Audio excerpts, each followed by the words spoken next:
The Tao of Self-Confidence, episode 697. Welcome to the Tao of Self-Confidence, where I share stories of amazing women who have discovered their inner journey to self-confidence. Visit our website at thetaoofselfconfidence.com. Your inner journey to self-confidence awaits. Well, hello friend. Welcome to the Tao of Self-Confidence, where I share stories of amazing women who have discovered their inner journey to self-confidence. I'm your host today, Sheena Yap Chan, and today I have a phenomenal lady on the show today. She's the co-founder of WeBarre, and I'm really excited to have her on and share her story with us today on self-confidence. So without further ado, I'm going to introduce you to Linda Tang. Linda, how are you today? Maybe you can fill in a little bit more about yourself to the listeners. Awesome. Hi, Sheena. Thanks for having me on the show. I am really excited to share a little bit more about my story and hopefully enlighten your listeners with a little bit of, my journey in how I've got to now. So as you mentioned, I'm the co-founder of WeBarre, which is a bar studio here in Singapore, and we also have a studio in Hong Kong. But originally, I'm from Australia, which is why I have this Australian accent. But I've been living in Singapore for the last 10 years, so my accent's a little bit all over the place. But yeah, that's a little bit about me.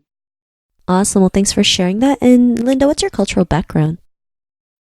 Okay, so I am Chinese by heritage. So my parents are from China. They're from this province called Xinjiang. It's near the northwest, near the border of Russia. And my mom is actually a little bit Russian because it's really close to the border. And back in the days, people jumped borders with the war and everything. Anyway, so my parents immigrated to Australia in the 80s, and I was actually born in Melbourne. I grew up there my entire life, but someone once described me as someone with a Asian heart but a Western mind, and I find that's quite accurate of how I look at life and how I live my life as well. Awesome. Well, thanks for sharing that. And what would be your favorite self-confidence quote? There's so much out there nowadays, but I guess one that really rang true to me that I felt I resonated with because of my entrepreneurial journey, I guess, is she believed she could, so she did. And I like that just because it's simple and it really comes back to you can do anything you want and you can do anything you believe you want to set your heart out to do. And there is nothing too great or too small as long as, you want it and you're willing to put in the work, you can get there. And I firmly believe that in life. And I hope to spread that to everyone I meet to empower them to kind of live their dreams and do a little bit more than what they thought they could. Awesome. Thanks for sharing that great quote. And in your own words, how do you define self-confidence? Self-confidence to me is, I feel like multifaceted, but I think what really grounds me with self-confidence is a lot of it is knowing yourself and loving yourself and accepting yourself. And I guess that's easier said than done. We're in a world nowadays where everyone's talking about self-love and self-care, but to really be comfortable with who you are, and that could be the good, the bad, the ugly, and to embrace that and to kind of live that unapologetically and be okay with those areas that you're trying to improve and you're still discovering, and really celebrate those strengths that you have that you are really proud of as well. I think as an Asian woman, we're always taught to be more humble and a lot of people always like to look at their weaknesses and look at where they can do better, but also being able to celebrate what you're good at and to own that and to really embrace that. So I feel like self-confidence to me is, in summary, loving yourself, accepting yourself, and really owning up and living the good, the bad, the ugly, and all of it. Thanks for sharing that, and I think that's a great definition that you mentioned. And Linda, what was your life like before your discovery of self-confidence? So Sheena, before you asked me to do this, I was thinking about what kind of stories I could tell and how, I guess, honest I wanted to be, or, how raw I wanted to be with what I wanted to share. And then today I thought to myself, if I'm going to do this, I'm going to really do it wholeheartedly. And, there's no point kind of sharing what I feel like I've discovered without like going back to how I got there, and no matter how rough that would have been. And honestly, I felt like through my 20s, I'm 33 now, but through my 20s, I wasn't secure. I think that I had a lot of insecurities about myself, whether it's about the way I looked, the way that people looked at me, or how I wanted to please others. And I think that life was hard because you're in this constant battle to try to please others. And I think I was definitely guilty of that, to try get that reinforcement of, my own self-confidence. So when my life was like revolving around, pleasing others, I felt that it was really hard to be at peace with who I was. And I think that generated a little bit more anxiety, making decisions maybe for the wrong reasons. And honestly, I was in a really long relationship with someone that I felt like didn't celebrate the things that I loved about myself. And I think that kind of took a toll on my self-confidence. So as much as I tried to fake it, deep down inside, I didn't feel that great about who I was at that point in time. Thanks for sharing that. I think that's something we all go through, especially like as Asian women. It's, the pleasing and living for other people, not realizing like that really hurts us in the end and we can't really be our true selves. But what was that point in your life when you realized you were more than enough to be who you are today, have that confidence? What was that aha moment? Yeah, to be honest, in this relationship I was in, it was for about 6-7 years. And actually, I was married to this person who I'm no longer with now. But, there were definitely good times as well as bad. But I feel what happened through that relationship was that I was trying to be the person that I felt he wanted me to be. And I suppressed part of me that I felt like maybe made him feel less of a man than he wanted to feel like. And, through that, I just started to accept that way of life. And before I knew it, I had adapted to this person. I don't think I changed necessarily, but I just wasn't the sparkly person I used to be. And I think when I looked in the mirror at myself, I didn't completely love who I was. But I guess choosing to marry someone, I thought that was the life I accepted and I adapted to. So I was going to make the most out of that situation versus fighting him on that and trying to be, the person that I wanted to be.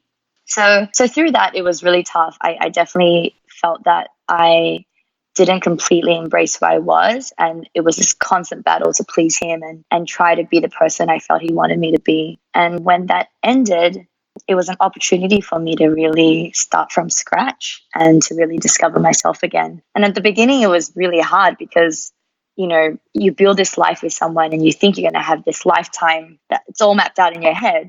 And then suddenly you're alone and, where are you going to live? How are you going to survive? How are you going to provide for yourself? And all of those questions were kind of coming down on me. But I think once I kind of started to see the light from that situation, I started to really self-discover and reflect back on, what could I learn from that situation, that relationship, and what can I take on to be better, to live a better life, to live a happier life. And in doing that, I started discovering myself. And that was, first of all, looking at myself and looking at what did I love about myself and what did I lose? What did I feel like I had lost or left behind or suppressed that, I wanted to kind of embrace and own again. And slowly but surely, I did a lot of meditation. I did a lot of soul searching and looking at what my purpose I felt like for life was and where my values were. And in doing that, I really started to find myself again. And it was so surreal because people started coming up to me, and some people were people I was really close to, and some people were like my hairdresser or someone who I'd seen like once in a year. And then they would start saying to me things like, I see this sparkle in your eyes that wasn't there last year, or you're like a different person now, and you're really kind of shining, and you really feel like you're comfortable and you're happy with who you are. And it wasn't until people started telling me that I was like, oh my gosh, I was going to accept a lifetime of me kind of not really embracing me for who I was and probably not being at the most confident that I could be. And it was only through that experience that I really found myself. And then going into my 30s, I felt like I reached a point where I was the most secure I'd ever been in my life. And that was really recognizing and really loving me for who I was, the good, the bad, the ugly. It's not about being perfect or being this person where I'm like, yes, I love everything about myself. It's not about that. But it's just really being comfortable in my own skin and knowing the areas that I want to improve on, but also celebrating the areas that I'm so proud and I'm so happy to be, and really kind of serving that purpose in life. And yeah, trying to make a difference with everyone around me to help them also be true to who they are and be able to live their best life as well. Thanks for sharing that. And I think, it's great you were able to go out there and work on yourself and be yourself again. I know sometimes bad things happen, but, everything happens for a reason, like you mentioned. And like for you, when one door closes, another one opens. And it was an opportunity for you to work on yourself and love yourself for who you truly are. And, because of that, what's your life been like now? So a life after the discovery, for me, it wasn't really kind of like a 1 minute, I clicked my fingers and I found myself. I think it was definitely a progression, and also allowing myself to take that journey, at my own pace. But I think slowly but surely I came into my own, and life has been so different since. And sometimes I look at my life now and I can't imagine having possibly lived my previous life, having to have to accept that for the rest of my life. Sometimes I'm like, wow, like, was I really going to not, embrace who I was and live the life I have now? Because it is so different. I think, first of all, I'm just so clear with the purpose I have in life and the values that I uphold. And in doing that, I really wake up every day feeling so empowered. And it sounds cliche, but I really do wake up and I'm like, oh my gosh, like, I can't wait to make an impact today, whether it's someone that I bypass on the train or whether it's someone part of my team in my studio. But really being clear of my purpose, my values, and being so comfortable with myself, I feel like I'm really able to offer a lot more to the people around me. And doing that just makes me feel like it's all worth it in the end, and I'm making a difference. And I see that telling my story or empowering others makes a difference in their lives as well. And at the end of the day, like, for me, that's what life is about. Yeah, so I just feel so happy, so comfortable. I feel so liberated. I feel so free. And I just genuinely love life so much more, every single day. So I just feel like the world is your oyster and, anything can happen. Thanks for sharing that. And to the woman who is listening to your episode, she may be in her own journey to self-confidence. What would be that one tip you'd give to her? We all go through it. And people come up to me all the time and say, oh, I thought you were so confident. I had no idea. Like, you've also gone through your own insecurities. And, we see so much on social media and we see people who hold their head up high. But, we all go through insecurities and we are all on our own journey, and it's okay. Like, first of all, it's okay. And don't be afraid to reach out to someone that you feel like you can lean on or that you can trust, because there are many people out there that are feeling exactly the way that you do. And secondly, love yourself for who you are, because when you know your worth, when you know what you don't want to settle for, and you know how valued you are to yourself, then naturally everyone else will realize that as well.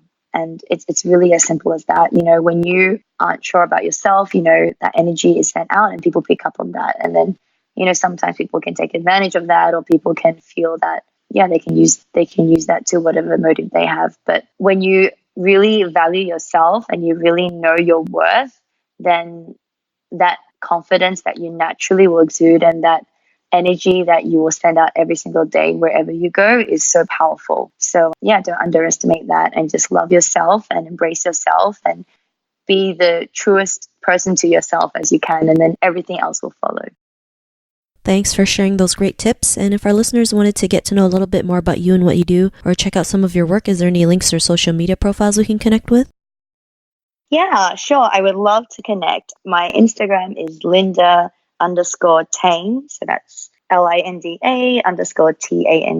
Otherwise, reach out to me there, send me a DM, and I'd be happy to connect and, listen to your story and share mine. And yeah, if there's anything I can do, if any of what I've shared has resonated with you and, you want to ask me a little bit more, I'm like happy to chat and discover more together.